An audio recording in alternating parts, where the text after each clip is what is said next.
talking about 12 weeks of training here. We're talking about a lifetime of training, and we're talking about 25, 50% improvement in VO2 max that anybody who's been involved in serious training will see all day long. So the how is also very important. The analogy I like to use, which I'm sort of borrowing from one of my old cycling coaches, is that think about building a pyramid. The VO2 max is the height of the pyramid. So if you want to build a really high pyramid, it also has to have a really wide base. Mm-hmm. So the key for building a high VO2 max is saying, I'm going to spend about 80% of my aerobic training time in zone 2. And this is counterintuitive, right? A lot of people think, oh my God, if I want to build a high VO2 max, it has to be all intense training. No, you have to first and foremost build that huge aerobic base. That is the pyramid foundation that allows you to make the peak higher. So once you have that aerobic base, that other 20% of the time is used from that zone 5. And when it comes to VO2 max, you basically have to be in the 3 to 8 minute range is the sweet spot. So it's got to be intervals that are about 3 to 8 minutes. So 3 minutes at the low end, meaning you're doing something that is so hard, you can only do it for about 3 minutes.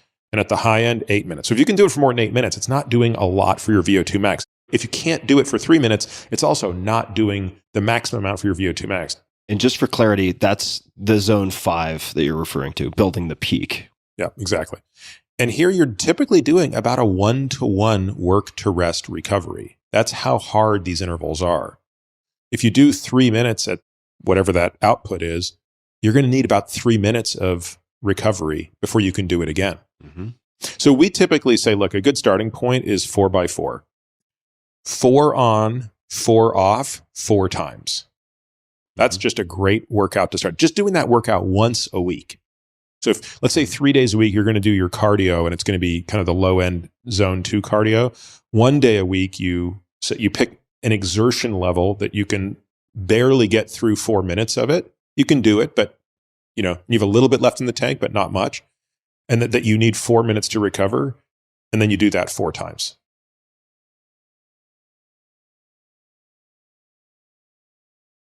There's one thing there's many things, but one of the things that I think I fell short on in the book was I don't think I did a good enough job of explaining why VO2 max is so important.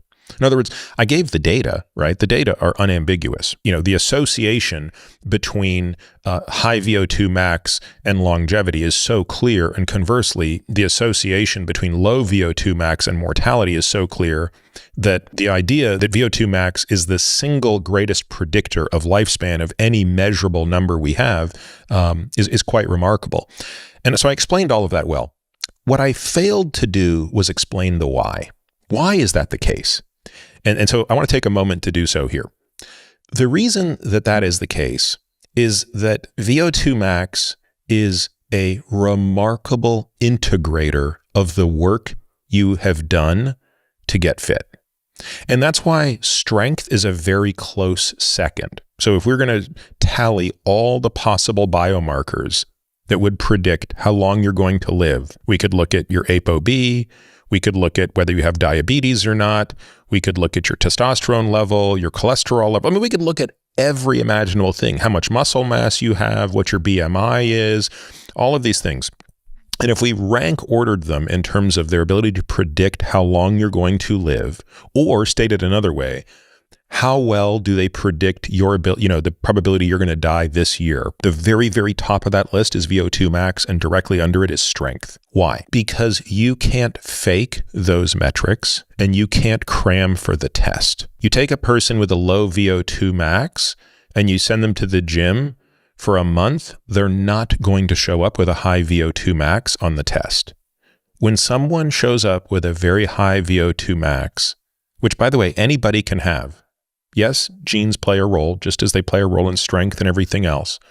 But there is nobody who can't get into the top 25% for their age and sex with a long enough training history. And the benefits of exercise are best tabulated and measured via the accrual of the intensity, duration, specificity of training and measured in this single number. So in that sense, for math geeks out there, VO2Max is the integral from T1 to T2 of work as a function of time dt. And that's a big dt to get a high VO2Max. The same is true with strength. When we talk about how grip strength and leg extension strength and all of these metrics of strength are so highly correlated, it's the same thing. You can't take someone who's not strong and make them strong in a month. And yet think about how easy it is to tweak your vitamin D level in a month. Like, it's trivial, right? So that's why I look at all of these bioaging clocks that have all these goofy little biomarkers that are so easy to manipulate, and I think this stuff's categorically useless. A real demonstration of your longevity prowess is going to be far more likely found in variables that can't change readily.